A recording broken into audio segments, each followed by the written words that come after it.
Athelwulf would go and attack the Viking settlement and things, and yet he's organized the whole thing. He's screaming at his court and everything, and that was the fun of it. Well, Clive, it's interesting, that scene you're talking about, that's when we got to really reveal so much about him. Yes, I remember that. That was actually, because there was always like, oh, he's this complex character, oh, he's got dark motives, and oh, he's a Machiavellian, a manipulator, and he'll just do it. And it's all very interesting.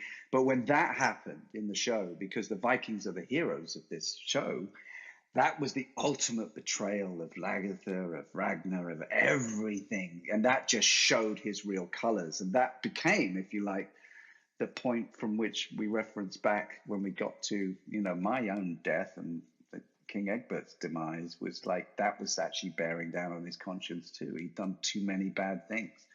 So it's beautiful that you can actually, I don't know how Michael manages to hold all these characters in his head and carry all their journeys and be true to them. I really don't. I really don't. I think somebody should do a study on his brain. We'll do a podcast. We will. That's going to be our main question. You definitely should, because there's something. Yeah. How did he do that? That's almost. I don't know anybody who's ever done that. I mean, I've known showrunners have a lot of control, but to literally write every episode and be tracking all of that, the integrity. I mean, look, he was cool, as you guys know, that he would allow us to come in with input and insight, and occasionally just check something and say, well, this doesn't feel quite right. And the fact that he could respond to all of that at the same time was wonderful, because he was trusting us. But really, to shape that many hours of TV and that many characters and keep it true and on track, I think it's a feat unlike anything I've ever seen before.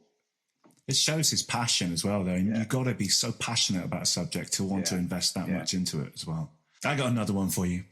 Do you think Egbert is lonely? Because I think about him and I think, he even says to his own son, Athelwulf, he says, I don't have any true friends. I'm not sure if that's the exact line, but they have a conversation about I have no real true friends. But he kind of almost betrays everybody close to him as well. So are they disposable? Are they all disposable? I mean, look, he's willing to sacrifice Athelwulf, his own son, in battle. He betrays Gwentrith really badly. Who else? Lagertha. He becomes friends with Lagertha and then betrays her over the settlement, takes everything from her. He betrays Ragnar ultimately. Is everyone?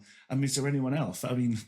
Magnus. Everyone close to him, he kind of betrays. But so it's almost out of his own doing.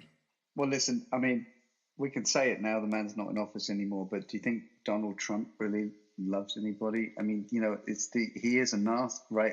King Egbert is the archetypal narcissist. I think he's in love with himself, and Lagertha says that to him. The only person you actually love is yourself, and he kind of just smiles and goes, he knows it's true. So, but what about Athelstan?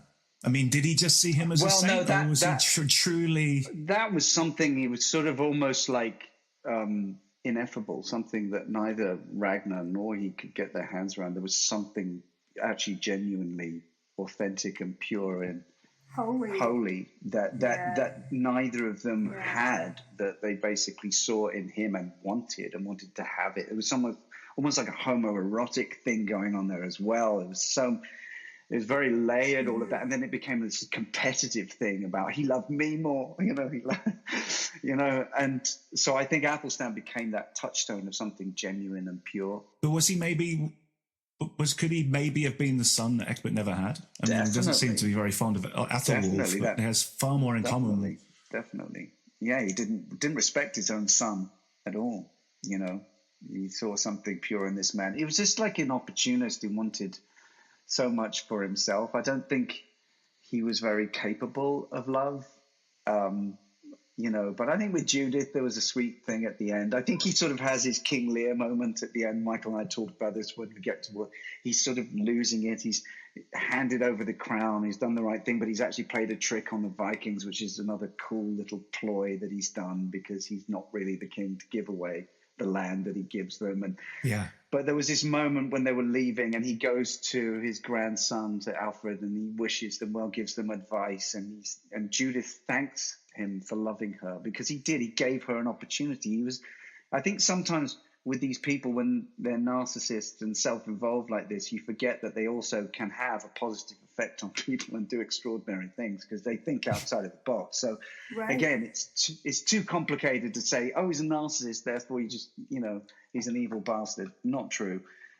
He did a lot of he was looking at the Romans going, God, these guys are so ahead of everybody. What can we learn from them? He was a student of life and of the past, but applying it to now and to the future. And I think that's a fascinating aspect for any human being, and it's a wonderful thing to get to play. But it's no good unless you've actually got the words that are written for you to do it, and a scope of a story to portray it. But I felt very lucky that I was given that scope, and I was given scenes that would, and that's Michael. That's Michael. I thank Michael for it, really. As we owed everything to him, the words that came out of our mouths.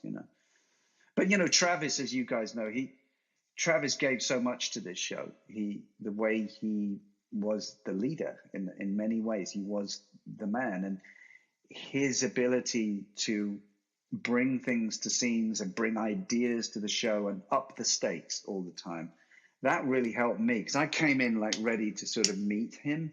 I had no idea that our journeys would end up coming full circle right back. We didn't know that when we started, but it kind of made sense when it happened. But getting to work with him and getting these sort of moral issues out and getting them explored in front of the camera, it was like some of that stuff was his idea. It came out of his head. And he would suggest it, and then we talked to Michael. Michael would be very generous and go, "That's a great idea, better than mine. Let's use that." And then sometimes I'd be the one going to the director saying, "Do you know what? If we shot this a little bit like this way, this could help bring this moment." And then it became real collaboration, like I've actually never had before. Yeah, and me since. too. I was curious because I certainly remember my first meeting you. I felt so delighted that you were actually the first character that I had most of my interaction with. And I was curious I don't know how much Rollo and Egbert crossed over as characters. And then do you remember meeting each other for the first time? But what interaction did you guys have as characters? Well, my character, if I remember rightly, the only real, we obviously supped with King Egbert, but the big storyline where Rollo was involved, because without Rollo, I don't think any deal would have been done with Egbert and Ragnar, because if you remember, it was that incredible battle where Egbert outplays the Vikings, where Rollo's run over by the horses and left for dead, and Egbert uses Rollo, the brother, as a kind of, well, if you want your brother back, he's still alive, and we can do a deal, and I can give you a settlement, and you have to defend Mercia against the overpowering uncle. Right. Yeah. So we didn't really have any face-to-face time, but the storylines, the character storylines. I just remember meeting you in a bar in Ireland. That's all I remember. Did you? Yeah. So before you started filming? A few Guinnesses. Excellent. Yeah, I think so. Yeah, and we'd met. Yeah, it was some gig or somewhere in Dublin, as we all did. Spent many hours. Yeah. Oh yeah, yeah. We went to a gig, a music gig in the centre of town. Was it? There were a lot of us there, and they were. I can't remember who was it. A local Irish band, and we were all sort of getting to know each other still, and newbies. Yeah. But our first meeting, Amy, was kind of. I think we had the dinner scene first, but then we had that crazy scene, which was this hysterical scene. We'd hardly even met, and there we were, like rehearsing this kind of crazy love scene, for want of a better word, intimate scene, I suppose it's called nowadays. But it was so well written. It was so funny, the whole thing, that Egbert was exhausted and couldn't. Yeah. Oh yeah. Well, and he lines up the warriors to come in. That was my audition scene. And really? In the audition, she invites a guard in after Egbert leaves, and by the time we got on set, I invited 3 in, which I don't understand the logistics of that. But I do remember, because you and I did film, my very first scene on Vikings that I filmed was the banquet scene, which was really fun. We had the amazing Carrie Scogland who let us sort of play it out in a theater-esque way. We played the entire scene, which never happens in TV. It was so delightful. But my very first meeting you was, I'm in my dressing room, Amy, we come down, meet Linus Roache, who's playing Egbert, go down onto set, we shake hands, and then within about 10 seconds, I was climbing on top of you. And we were discussing, because we were mapping out the sex scene, and we were discussing That's right. Censorship, because in America, you can do a maximum of 3 thrusts before it's censored. That's true, so right? You and I were working out the choreography. In our last interview, Clive was talking about stunt choreography. So I guess with Quenfrith, I have sex choreography. Yeah. But so we were sort of on each other, and I said to my husband, I was like, I'm so lucky. What a nice guy this Linus is, that I'm going to have to do all these things with. Well, I think that was the closest. That was the closest thing to a stunt that I did, Amy, because unlike, all the Vikings were out there in the mud, you guys had all the battles, and I just sat on my throne, or, had to deal with that. Same. Well, you had all your scenes. Well, a lot of I was really jealous of you, especially after those big battle scenes. Every time I ever read you in the script or saw you on TV, you were in those beautiful Roman thermal baths. And I never got a bath scene. Travis got did. a bath scene, yeah. And of course, I remember Travis's scene, because I think they only gave Travis that scene because they really wanted to get his Calvin Klein six-pack out, which he was refusing to do. Anytime that they could try and get him naked, they would. I remember Travis called them at their own game, and they were like, so Travis, this scene, you've been on a boat for many, many days, and the salt water has been blasting you, and you're sweating, you've been sleeping in your clothes. Wouldn't it be great just to take all your clothes off and just bathe and be clean? And he went, yeah, I understand the thought process, but my clothes would be dirty too. So wouldn't it be better if I just jumped in, cleaned my body and my clothes, and then I've got clean clothes to go home with? It's like he just had an answer for everything. Yeah.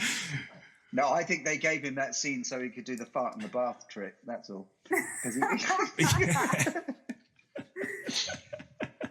the amazingness of looking back and watching these scenes, and how sort of, everything is so quite intense, and only we know what the behind the scenes was of, yes, Travis probably was farting in the bath in between takes. How long did you spend in those baths? I mean, were they were kind of clean and real? Yeah, they were clean and warm and pretty nice. Great. Yeah. I mean, it was good stuff. I mean, what's better? Go to Ireland, play a king, sit in a Roman bath, and go home. It's like, no, it was really nice, and the fact that Egbert's demise, his final scene, his death, played out in the bath again was, obviously it seemed like an obvious thing, but at the time we didn't know how Egbert was going to die and what the end was going to be. But the fact that it did come full circle, and that was my last shot in the bath. Linus, you did all your best acting in the bath. I actually find in life, Clive, I do all my best acting in the bath. It's isn't it true for all of us? We're just great in the bath, in the shower. I got to get in the Egbert bath with Jenny Jax, who played Judith, and we had a lovely scene in there, and it was even extra lovely because I happened to be about 6 months pregnant with my twin, so getting in water in any way was the best. Yeah. Well, I remember, Amy, we had to hide your bump, didn't we? And, in one of those, when was it? The death scene, wasn't it? We in my death scene. Yeah, we're trying to hide the bump. Because Jenny came and she stabbed me from behind. That's right. And then I was falling backwards onto the bed and doing this Oscar-winning death. And then they kept saying, cut, we can't see your face. All we can see is your belly. So you're going to have to die sideways so we can actually see what's going on. Yeah, I know, crazy. I loved that. But the baths were important. I brought the baths up. It's because that was you had like a whole villa built for you, didn't you? It wasn't just all in the set. They had this beautiful kind of villa setup. It was really interesting because, like you were saying at the beginning, Michael's first sort of touchstone was Charlemagne, and it was the influence of Charlemagne and everything, Francia that he would have, known about, and he would have had a different perspective simply because he spent those years in Charlemagne's court. In fact, I think in truth, he married somebody from Charlemagne's court and brought them back. He'd actually the Wessex throne had been taken by someone else, and he should